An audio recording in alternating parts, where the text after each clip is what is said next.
Y News. Good evening.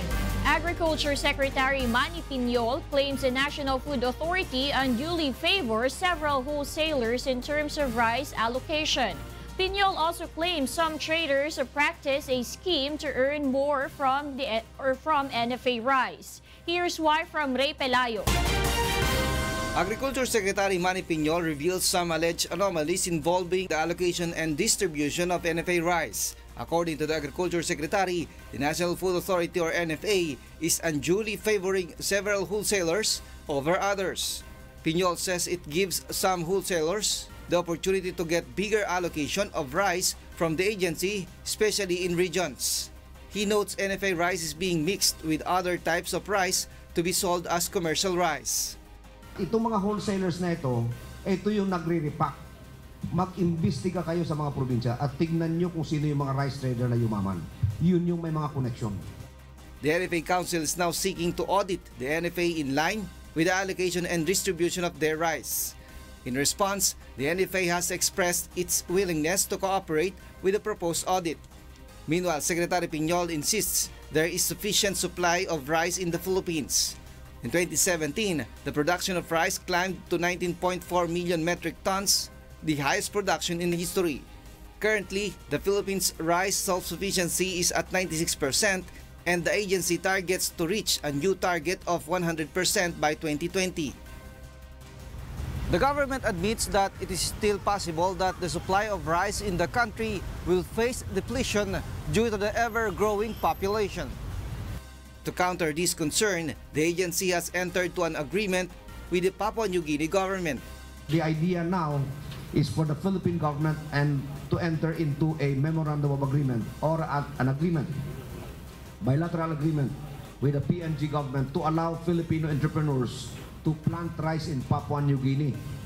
Under the agreement, the rice that will be produced by Filipino farmers in Papua New Guinea that would exceed the country's needs will be delivered to the Philippines to add to its own rice supply.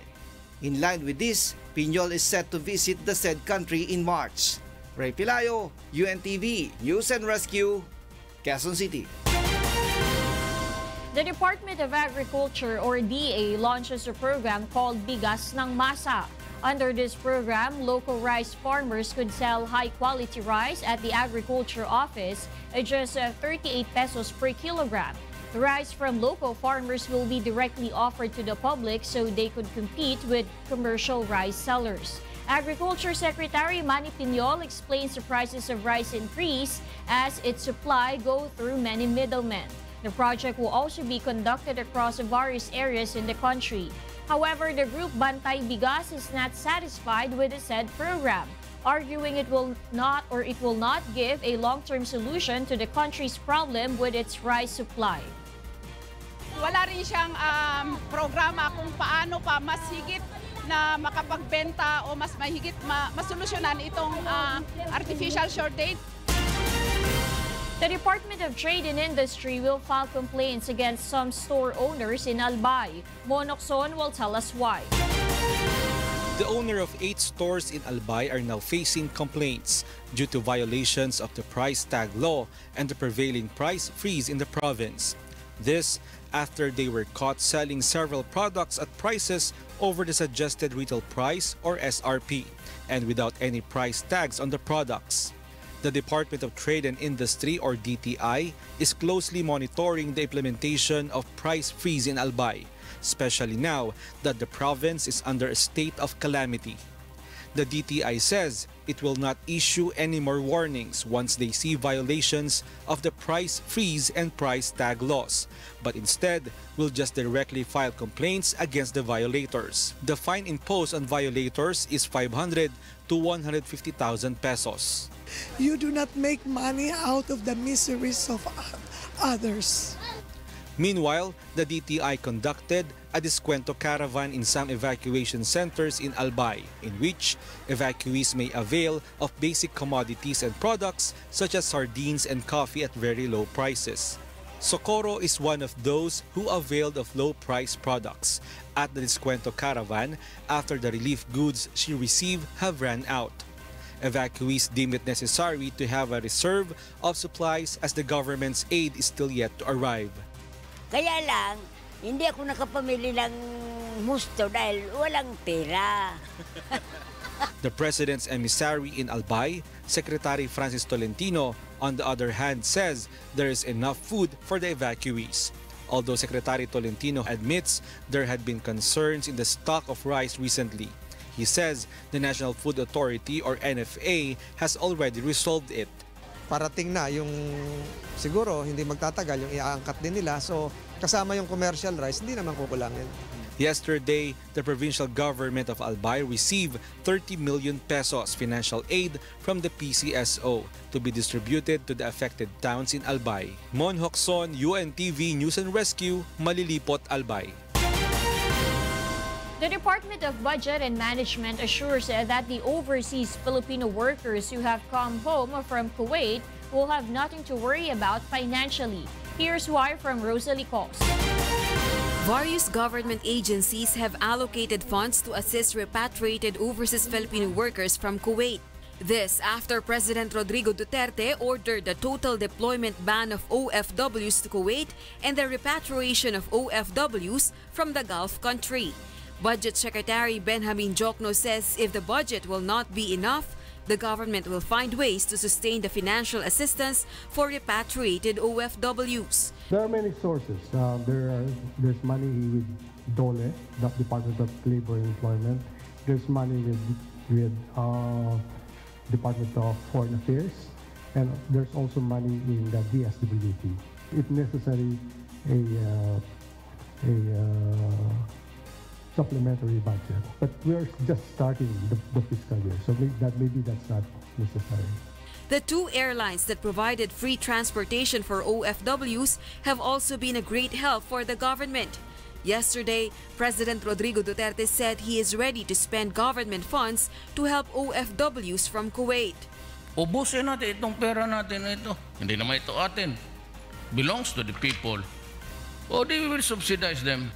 The government has provided 20,000 pesos as livelihood assistance and 5,000 pesos cash assistance to the OFWs who already arrived in the country from Kuwait. Rosalie Cos, UNTV News and Rescue, Manila.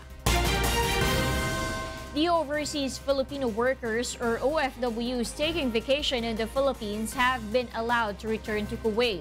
According to the spokesperson of the Bureau of Immigration, Attorney Antoinette Mangrobang, the Department of Labor and Employment or DOLE directed the agency to allow returning OFWs to go back to the Arab nation. However, the deployment ban on new OFWs remains in effect. Filipinos with short-term and non-working visas are also now allowed to go back to Kuwait. Yung dati nang nagtatrabaho doon tapos umuwi lang dito, either nagbakasyon or whatever, pero balik manggagawa po. Pero yung mga first time na yung bagong newly hire, hindi po talaga sila papayagan.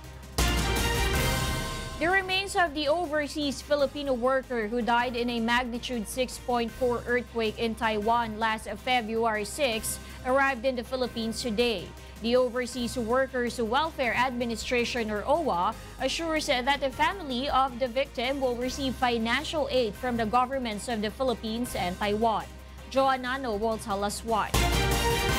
Overseas Workers Welfare or OWA Administrator Hans Leo Kakdak personally processed the arrival of the remains of overseas Filipino worker Melody Albano Castro. Melody was the 29-year-old Filipina caregiver who died after a magnitude 6.4 earthquake hit Hualien, Taiwan last February 6. Authorities say they found Melody's remains inside a cabinet that was buried in debris from the collapsed apartment where she was working. The remains of the victim will be transported to Tugigaraw, where her family currently resides. Aside from the 55,000 peso cash that will be given by the Filipino Manpower Agencies accredited to Taiwan or PhilMaat, Kakdak says the family of Melody will also receive aid from the government. Death and burial benefit, and then livelihood assistance, and then school assistance, school allowance until college for the 6-year-old daughter. Meanwhile, the Manila Economic and Cultural Officer MECO in Taipei assures that the family of Melody will receive cash assistance from the government of Taiwan. However, MECO refused to reveal the exact amount the Castro family might receive, noting it is yet to be finalized. Aside from the Taiwan government, MECO says various groups have also expressed willingness to help the family of Melody. Ilan na ho ang tumatawag sa MECO Taipei at nagpe-pressure ng kanilang tulong. Hinihintay lang ho namin yung bank details ng family para maidiretso ng mga donor yung kanilang ibibigay doon sa pamilya po. Melody was one of the 17 casualties in a strong earthquake that hit Taiwan this month. Joanano, UNTV News and Rescue, Parañaque City. Several lawmakers led by Senator Antonio Trillanes IV are pushing for the filing of another diplomatic protest against China.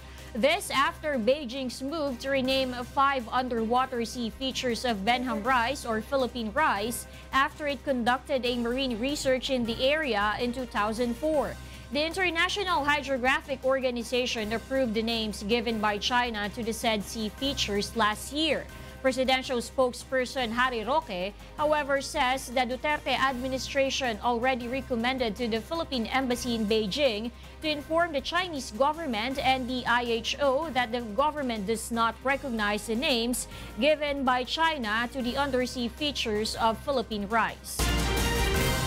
State of calamity declared in Carrascal and Lanuza, Surigao del Sur, while Tropical Depression Bashang already killed 8 in Caraga region. Here's why from Joan Nano. The number of deaths due to Tropical Depression Bashang climbs to 8 in the region of Caraga. 5 of the casualties were from Surigao del Sur, 2 were from Surigao del Norte, and 1 was from Agusan del Norte. More than 30,000 residents in Surigao del Norte and Surigao del Sur have already been evacuated. They are currently staying at 94 evacuation centers. The Department of Social Welfare and Development or DSWD has prepared more than 2 million peso worth of relief goods for the affected individuals. This will serve as augmentation for the relief goods being distributed by local government units.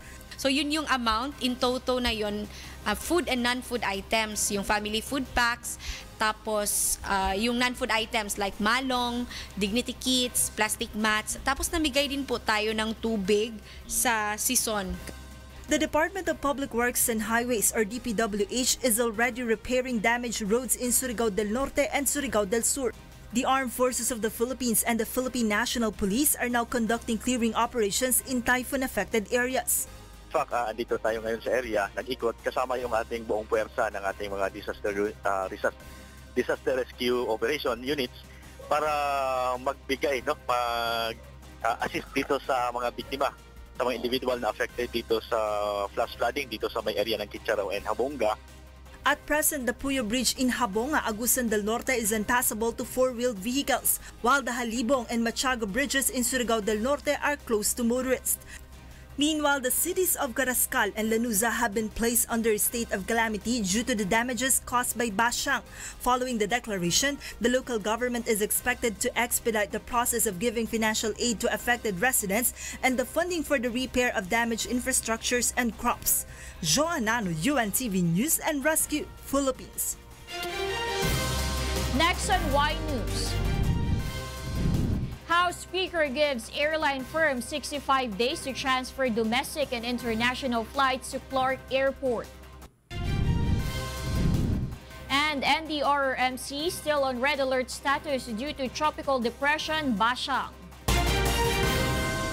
Y News will be right back in a short while. Meanwhile, I'm Darlene Basingan. Stay tuned for Akelo Diego Castro III. Good evening.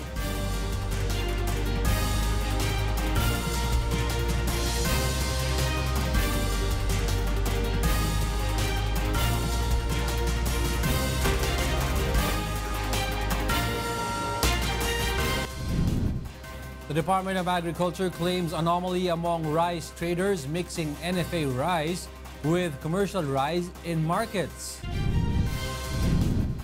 The Budget Department assures financial aid to repatriated OFWs from Kuwait. And House Speaker orders airline companies to transfer domestic and international flights to Clark Airport. Good evening. Agriculture Secretary Manny Piñol revealed some alleged anomalies involving the allocation and distribution of NFA rice. Piñol says the National Food Authority, or NFA, is unduly favoring several wholesalers over others. Piñol says it gives some wholesalers the opportunity to get bigger allocation of rice from the agency, especially in regions. Meanwhile, Piñol announced that the agency has entered into an agreement with the Papua New Guinea government. Under the agreement, the rice that will be produced by Filipino farmers in Papua New Guinea that would exceed the country's needs will be delivered to the Philippines to add to its own rice supply. So the idea now is for the Philippine government and to enter into a memorandum of agreement or an agreement, bilateral agreement with the PNG government to allow Filipino entrepreneurs to plant rice in Papua New Guinea. Piñol is set to visit the said country in March. Several lawmakers are pushing for the filing of another diplomatic protest against China. Mai Bermudez will tell us why. Following Beijing's move to rename 5 underwater sea features of Benham or Philippine rice after it conducted a marine research in the area in 2004, some senators led by Senator Antonio Trillanes IV call on the Duterte administration to file a diplomatic protest against China. The International Hydrographic Organization approved last year the names given by China to the said sea features. What irks the senator is that Beijing used Chinese names for the sea features, despite the United Nations recognition that the Benham rice is part of the Philippines territory. According to Trillanes, the filing of diplomatic protest shows the Philippines' strong opposition to China's move. We are not agreeing do sa ginagawa nila na yan. Itong administrasyon na ito, ni diplomatic protest or ni salita man lang, a statement condemning or protesting itong nangyayari na yan, wala ka naririnig . Several senators are in favor of filing such diplomatic protest against China. What China has been doing is they are already bullying the Philippine government. No? They cannot claim it. No, they cannot claim it. The United Nations has already declared that this is part of our extended continental shelf. That's very clear. Senator Panfilo Lacson has expressed concern that Beijing might grab next the Benham rice. Kung pinangalanan nila ng mga Chinese names yung mga seamounts, hindi far-fetched na balang araw, sabihin nila, kanila na naman yon. However, Senate President Aquilino Pimentel is not concerned over the matter. I'm not bothered. So, basahin ang rules, who can propose names and who can oppose the proposals. Meantime, presidential spokesperson Secretary Harry Roque says the government does not recognize the names given by China to the undersea features of Philippine rice. Roque says the Duterte administration already recommended to the Philippine Embassy in Beijing to inform about the matter the Chinese government and the commission in charge of undersea features of countries or the IHO. Mai Bermudez, UNTV News and Rescue, Senate of the Philippines. The Department of Budget and Management assures that the overseas Filipino workers who have come home from Kuwait will have nothing to worry about financially. Rosalie Cos will tell us why. Various government agencies have allocated funds to assist repatriated overseas Filipino workers from Kuwait. This after President Rodrigo Duterte ordered the total deployment ban of OFWs to Kuwait and the repatriation of OFWs from the Gulf country. Budget Secretary Benjamin Jokno says if the budget will not be enough, the government will find ways to sustain the financial assistance for repatriated OFWs. There are many sources. There's money with DOLE, the Department of Labor and Employment. There's money with Department of Foreign Affairs, and there's also money in the DSWD. If necessary, a supplementary budget, but we're just starting the fiscal year, so maybe that's not necessary. The two airlines that provided free transportation for OFWs have also been a great help for the government. Yesterday, President Rodrigo Duterte said he is ready to spend government funds to help OFWs from Kuwait. Ubusin natin itong pera natin ito. Hindi naman ito atin. Belongs to the people. Or they will subsidize them. The government has provided 20,000 pesos as livelihood assistance and 5,000 pesos cash assistance to the OFWs who already arrived in the country from Kuwait. Rosalie Coz, UNTV News and Rescue, Manila. House Speaker Pantaleon Alvarez orders the transfer of some domestic and international flights from the Ninoy Aquino International Airport to the Clark International Airport. Grace Casin will tell us why. House Speaker Pantaleon Alvarez gives airline companies 45 days to transfer some of their flights to the Clark International Airport in Pampanga. This is the solution the lawmakers sees to address the congestion at the Ninoy Aquino International Airport or NAIA.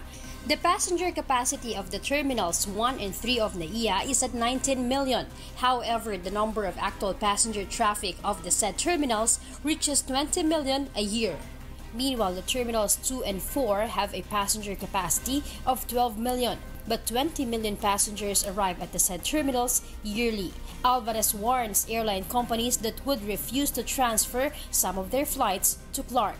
Yung mga ayaw sumunod sa rules and regulations ng gobyerno, we can always cancel your respective franchises. And we are not joking. On the other hand, Cebu Pacific President Lance Gokongwei asked the lawmaker to give them ample time to comply with the order. Given the way we sell tickets 1 year in advance and also the time it requires to move all our people and prepare all the ground preparations, I think this kind of drastic steps, sir, may take over a year of planning. Airport passengers, meanwhile, have mixed reactions. Hindi kasi malayo na dun eh. Malayo, mahirap na magano dun. Ako kasi from Laguna lang. Siguro hassle din. So, mas mabuti na rin siguro dito sa Metro Manila. Okay naman kasi pag doon kasi maluwag. Madali lang yung may mga bus naman, di ba? May mga bus naman tayong masasakyan ngayon. House Speaker also reprimanded Cebu Pacific for allowing its passengers to walk on the tarmac. In so many instances, in all airports, kahit may tube, hindi nyo ginagamit. Kawawa yung pasahero, dala-dala yung anak, umuulan, basang-basa yung bata. The only situations where hindi kami po gumagamit ng tube are when the tube is not available for our use. Meanwhile, the House Committee on Transportation is now looking into separating the terminals for domestic and international flights. Grace Casin, UNTV News and Rescue, House of Representatives. The Department of Justice has terminated its preliminary investigation on rebellion raps against Nahia Maute, the widow of one of the Maute leaders slain in Marawi siege. Here's why from Roderick Mendoza. The rebellion charges against Najia Maute is now submitted for decision before the Department of Justice. Najia is the widow of Muhammad Kaya Maute, one of the leaders of Maute ISIS group. She was charged with rebellion for allegedly bringing food to members of the terror group at a mosque in Marawi City.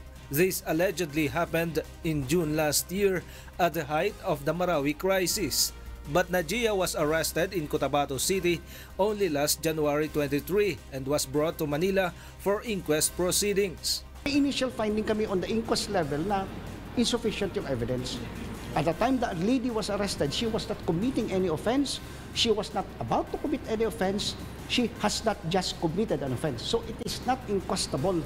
Because of this, the handling prosecutor decided to conduct preliminary investigation to allow the PNP-CIDG and the Judge Advocate General to submit additional evidence. But the PNP-CIDG and the Judge Advocate General did not appear in today's hearing. They were given a chance to submit additional evidence. They failed. Notified sila ngayon, di sila pumunta, and we will rule. With this development, the respondent had chosen to no longer submit a counter-affidavit, prompting Senior Assistant State Prosecutor Peter Ong to terminate the probe. The DOJ will just issue a resolution whether or not there is enough evidence to indict Najia. Roderick Mendoza, UNTV, News and Rescue, Manila. The lower house of Congress targets to pass the proposed Bangsamoro Basic Law, or BBL, before its session break next month. According to House Speaker Pantaleon Alvarez, he orders the committee in charge of the proposal to ensure that its structure is adaptable to a federal setup to avoid problems in case the government shifts to a federal form of government. The said House committee is now conducting marathon hearings to finalize the proposed BBL at the soonest possible time. Gusto kong aprubahan yung BBL bago mag-break din kami. Para tapos na kami doon at punta na sa mabagal na katulungan. Meanwhile, the National Disaster Risk Reduction and Management Council remains on red alert status and calls on the public to follow the evacuation order in storm-hit areas. Ray Pelayo will tell us why. 4 were confirmed dead and 6 others were injured as Tropical Depression Bashang hits several areas in Visayas and Mindanao. Almost 5,000 families or more than 21,000 individuals are temporarily staying at over 100 evacuation centers. The National Disaster Risk Reduction and Management Council or NDRRMC calls on the public to not disregard the order of the government to evacuate during times of calamity. The NDRRMC notes this would help avoid a repeat of a tragic incident in Gamaton, Carrascal, Surigao del Sur, and Albuera Leyte, where scores of individuals died and several others were injured due to landslide. Tropical Depression Bashang has already destroyed 114 homes. Hanggang sa kasalukuyan po, ang ating Operations Center ay nakataas ang red alert status para sa maigting na koordinasyon sa ating mga lokal na pamahalaan. Meanwhile, there is no electricity in several areas of Siargao as power posts tumble. Several roads are also damaged in Capiz, Agusa del Norte, Surigao del Norte, and Surigao del Sur. Despite the tropical depression, the Philippine Coast Guard or the PCG allows sea vessels to venture out into the sea. The Coast Guard is still monitoring Palawan that has 145 stranded passengers at the ports of Cuyo and Araceli. Ray Pelayo, UNTV News and Rescue, Philippines. Malacanang laud CA's decision to halt suspension order of Ombudsman versus ERC commissioners.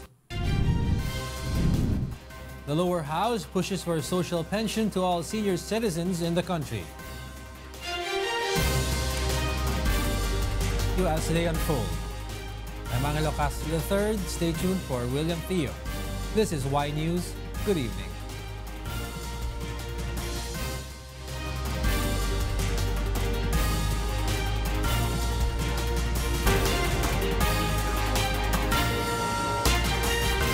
Here are the headlines on Y News tonight. The Department of Agriculture claims anomaly among rice traders mixing NFA rice with commercial rice in markets. The Budget Department assures financial aid to repatriated OFWs from Kuwait. And intelligence officials say the United States is under attack and cybersecurity is at risk in the 2018 election. Good evening. Agriculture Secretary Manny Piñol claims the National Food Authority unduly favors several wholesalers in terms of rice allocation. Piñol also claims some traders practice a scheme to earn more from NFA rice. Here's why from Ray Pelayo. Agriculture Secretary Manny Piñol reveals some alleged anomalies involving the allocation and distribution of NFA rice. According to the Agriculture Secretary, the National Food Authority or NFA is unduly favoring several wholesalers over others. Piñol says it gives some wholesalers the opportunity to get bigger allocation of rice from the agency, especially in regions. He notes NFA rice is being mixed with other types of rice to be sold as commercial rice. Itong mga wholesalers na ito yung nagre-repack. Mag-imbestiga kayo sa mga probinsya at tignan nyo kung sino yung mga rice trader na yumaman. Yun yung may mga connection. The NFA Council is now seeking to audit the NFA in line with the allocation and distribution of their rice. In response, the NFA has expressed its willingness to cooperate with the proposed audit. Meanwhile, Secretary Piñol insists there is sufficient supply of rice in the Philippines. In 2017, the production of rice climbed to 19.4 million metric tons, the highest production in history. Currently, the Philippines' rice self-sufficiency is at 96%, and the agency targets to reach a new target of 100% by 2020. The government admits that it is still possible that the supply of rice in the country will face depletion due to the ever-growing population. To counter this concern, the agency has entered to an agreement with the Papua New Guinea government. The idea now is for the Philippine government and to enter into a memorandum of agreement or an agreement, bilateral agreement with the PNG government to allow Filipino entrepreneurs to plant rice in Papua New Guinea. Under the agreement, the rice that will be produced by Filipino farmers in Papua New Guinea that would exceed the country's needs will be delivered to the Philippines to add to its own rice supply. In line with this, Piñol is set to visit the said country in March. Ray Pilayo, UNTV, News and Rescue, Quezon City. Meanwhile, the Department of Budget and Management assures that the overseas Filipino workers who have come home from Kuwait will have nothing to worry about financially. Budget Secretary Benjamin Diokno says various government agencies have allocated funds to assist repatriated overseas Filipino workers from Kuwait. Diokno adds that if the budget will not be enough, the government will always find ways to sustain the financial assistance for repatriated OFWs. In other news, the remains of the overseas Filipino worker who died in a magnitude 6.4 earthquake in Taiwan last February 6 arrived in the Philippines today. The Overseas Workers Welfare Administration, or OWA, assures the family of the victim will receive financial aid from the governments of the Philippines and Taiwan. Joanne Nano will tell us why. Overseas Workers Welfare or OWA Administrator Hans Leo Kakdak personally processed the arrival of the remains of overseas Filipino worker Melody Albano Castro. Melody was the 29-year-old Filipino caregiver who died after a magnitude 6.4 earthquake hit Hualien, Taiwan last February 6. Authorities say they found Melody's remains inside a cabinet that was buried in debris from the collapsed apartment where she was working. The remains of the victim will be transported to Tuguegarao, where her family currently resides. Aside from the 55,000 peso cash that will be given by the Filipino Manpower Agencies accredited to Taiwan or PhilMaat, Kakdak says the family of Melody will also receive aid from the government. Death and burial benefit, and then livelihood assistance, and then school assistance, school allowance until college for the 6-year-old daughter. Meanwhile, the Manila Economic and Cultural Officer MECO in Taipei assures that the family of Melody will receive cash assistance from the government of Taiwan. However, MECO refused to reveal the exact amount the Castro family might receive, noting it is yet to be finalized. Aside from the Taiwan government, MECO says various groups have also expressed willingness to help the family of Melody. Ilan na ho ang tumatawag sa MECO Taipei at nagpe-pledge ng kanilang tulong. Hinihintay lang ho namin yung bank details ng family para maidiretso ng mga donors yung kanilang ibibigay doon sa pamilya po. Melody was one of the 17 casualties in a strong earthquake that hit Taiwan this month. Joanne Nano, UNTV News and Rescue, Parañaque City. Malacanang lauds the decision of the Court of Appeals against the prior order of the Office of the Ombudsman suspending the 4 commissioners of the Energy Regulatory Commission. Rosalie Cos will tell us why. Malacanang supports the decision of the Court of Appeals issuing a 60-day temporary restraining order against Ombudsman Conchita Carpio Morales in implementing the 1-year suspension against Energy Regulatory Commissioners Alfredo Non, Gloria Victoria Yap Taruk, Josefina Patricia Asirit, and Jeronimo Santa Ana. According to the statement of Presidential Spokesperson Secretary Harry Roque, the TRO issued is founded on extreme necessity. Roque also says that if the TRO did not happen, the suspension order will seriously paralyze the ERC and will cause the economy to suffer grave damage. Because of this, the Office of the President calls the court decision a step in the right direction. Meanwhile, the Power for People Coalition contested the decision of the CA before the Senate during a committee hearing on ERC. The group says greater public interest and service should always be upheld, even if it means suspension of public officials and temporarily disrupting operations of some certain bodies such as ERC. It also says that the CA should look into the coal mining industry to realize the irreparable damage it causes to its affected areas. In the end, the group insists that the 4 commissioners should honor the suspension order of Ombudsman and leave the Meralco contracts untouched. Rosa Licoz, UNTV News and Rescue, Malacanang. Several lawmakers are pushing to provide pension to all senior citizens across the country. Under the Universal Social Pension Bill, all requirements will be waived so that all elderlies in the country could receive pension. The proposed law will amend the existing Republic Act 9994 or the Expanded Senior Citizens Act of 2010.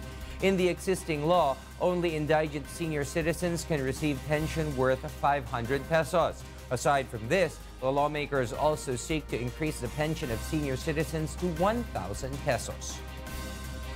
Ang good news ko po sa inyo, sa February 27, nakatakda na pong aprubahan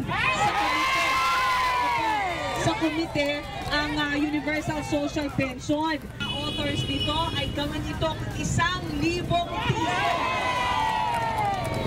At bukod pa po dyan, ayaw po natin na yung mga indigent lamang ang makakatanggap nitong social pension. Dito, lahat na basta senior citizen ay makakatanggap nito po. And the Department of Health submits its request to the Office of the President to allow them to use part of the refund of Sanofi Pasteur. Aiko Miguel will tell us why. Department of Health Secretary Francisco Duque III today met with some parents of the children who were vaccinated with Dengvaxia regarding the health condition of their children. Unang-una, yung health cards na hinihingi namin exclusively para sa mga biktima kung maibibigay po nila. Tapos yung monthly check-up para sa mga biktima. Tapos yung supply ng vitamins, pag-uusapan po ng ahensya yung hinihingi namin. Kasama na po yung monthly allowance. 20% na discount kung hindi man maibigay. Sa mga needs lang ng bata katulad sa medicines, mas marami silang iniinom na vitamins ngayon para maboost ang immune system.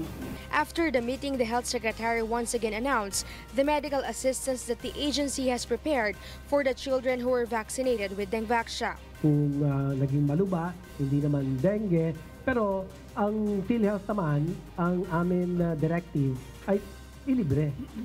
So, ang dengue package, 16,000 pesos.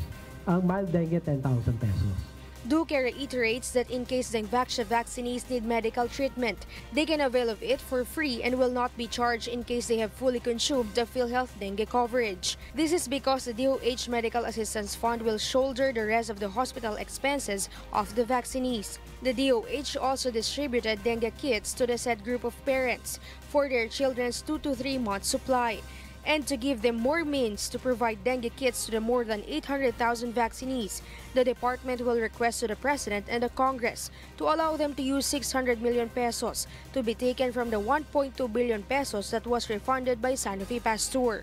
The department has also written Sanofi anew after it refused to make a refund for the used Dengvaxia vaccines. The DOH also plans to file charges against Sanofi if it will once again refuse to take responsibility regarding the controversial anti-dengue vaccine. We're prepared eventually to bring this to the court of law. Aiko Miguel, UNTV News and Rescue, Manila.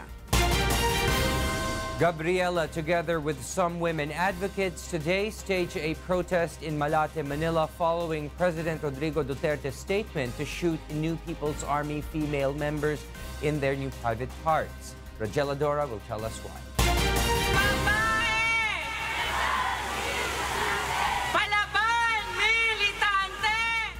Responding to the statement of President Rodrigo Duterte, thousands of women from Gabriela and other women advocate groups gathered and protest in Malate, Manila.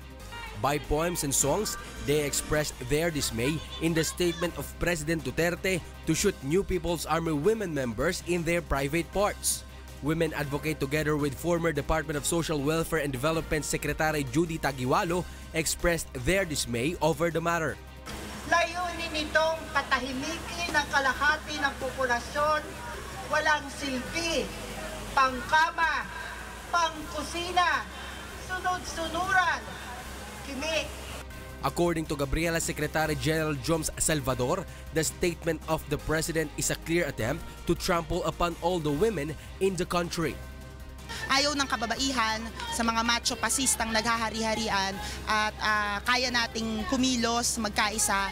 Hindi naman tanga at hindi lalong mabibilog ang ulo ng mga kababaihan na alam kung ano ang sinasabi ni Pangulong Duterte. The group also says they cannot accept the answer of presidential spokesperson Harry Roque that the president did not mean it literally.